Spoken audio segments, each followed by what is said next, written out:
Guys, welcome to my channel. ഇന്ന് നമ്മൾ variety ആയിട്ട് ചെയ്യാൻ പോണത് ഒരു ഈവനിങ് വ്ളോഗാണ്. ഇങ്ങനെ കുറെ ഈവനിങ് വ്ളോഗ് ചെയ്തിട്ടുണ്ടെങ്കിലും ഇന്ന് നമ്മൾ പോണത് പാറക്കുളം കാണാൻ. ഒറ്റയ്ക്കല്ല, എന്റെ കൂടെ സുധിനുണ്ട്. വീട്ടിൽ നിന്ന് ഒരു 10 മിനിറ്റ് നടക്കാനേ ഉള്ളൂ. പക്ഷെ അവിടെ ചെന്നാൽ നമുക്ക് നല്ല വ്യൂ കാണാം. നമ്മൾ വീട്ടിൽ നിന്ന് ഇറങ്ങിയത് ഒരു 5 മണിയൊക്കെ കഴിഞ്ഞിട്ടാണ്. സാധാരണ ആ സമയത്ത് പാടത്ത് കുട്ടികളൊക്കെ കളിക്കാറുണ്ട്. പക്ഷെ അന്ന് ആരുണ്ടായിരുന്നു. അവിടെ ചെറുതായിട്ട് വെയിലും നല്ല കാറ്റും ഉണ്ടായിരുന്നു. മൊത്തത്തിൽ നല്ലൊരു ക്ലൈമറ്റ് ആയിരുന്നു. ആ കാണുന്നതാണ് പാറക്കുളം. മഴ പെയ്ത് പാടത്തൊക്കെ വെള്ളമായോണ്ട് നമുക്ക് പാടത്ത് കൂടെ ഇറങ്ങാൻ പറ്റില്ല. അതുകൊണ്ട് വളഞ്ഞു തന്നെ പോണം. അവിടെ പോയി കുറച്ചേരം ഇരിക്കാം, അവിടെ നിന്ന് കുറെ ഫോട്ടോസ് എടുക്കാം, നിങ്ങൾക്ക് അവിടുത്തെ വ്യൂ ഒക്കെ കാണിച്ചു തരാം എന്നൊക്കെ നമ്മൾ വിചാരിച്ചു. പക്ഷെ വിചാരിച്ച പോലെ ഒന്നും നടന്നില്ല. പെട്ടെന്നാണ് ഒരു മഴ പെയ്ത്. അതുകൊണ്ട് നമുക്ക് പാറക്കുളം കാണാൻ പോലും പറ്റിയില്ല. പെട്ടെന്നൊരു മഴ ഉണ്ടാവുമെന്ന് പ്രതീക്ഷിക്കാത്തോണ്ട് നമ്മുടെ കയ്യിൽ കൊട ഉണ്ടായിരുന്നില്ല. അടുത്ത് തന്നെ സുധിനയുടെ വീടുള്ളതുകൊണ്ട് നമ്മൾ അങ്ങോട്ടാണ് പോയത്. നമ്മൾ നിൽക്കുന്നത് സുധിനയുടെ വീട്ടിലാണ്. പാടത്തിന്റെ തൊട്ടടുത്ത് തന്നെ അവളുടെ വീടായതുകൊണ്ട് മഴ പെയ്തത് ഓടി. ഞാൻ ഓടിയപ്പോൾ എൻ്റെ ചെരുപ്പ് പൊട്ടി. അതുകൊണ്ട് ഞാൻ കൂടുതൽ നനഞ്ഞു, ഇവളേക്കാൾ നനഞ്ഞു.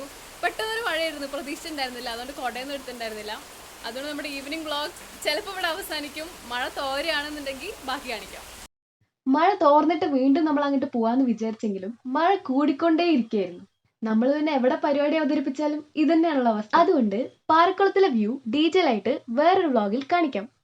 ഞാൻ വിചാരിച്ച പോലെ നടന്നില്ല. ഞാൻ വിചാരിച്ചു നിങ്ങൾക്ക് മഴ തോർന്നതിന് ശേഷം പാടമൊക്കെ കാണിച്ചു തരാമെന്ന് വിചാരിച്ചു. പക്ഷേ മഴ കൂടിക്കൊണ്ടിരിക്കുകയാണ്. ഇപ്പോൾ സുധിന എന്നെ എൻ്റെ വീട്ടിലേക്ക് കൊണ്ടുവന്നാക്കാൻ വേണ്ടി വരികയാണ്. ചെറുതായിട്ട് ഇടിയൊക്കെ ഉണ്ട്, പക്ഷേ സാക്രിഫൈസിങ് ലൈഫ് ഫോർ വ്ളോഗ്. അപ്പോൾ ഗൈസ്, എല്ലാവരും do like, share and subscribe. By.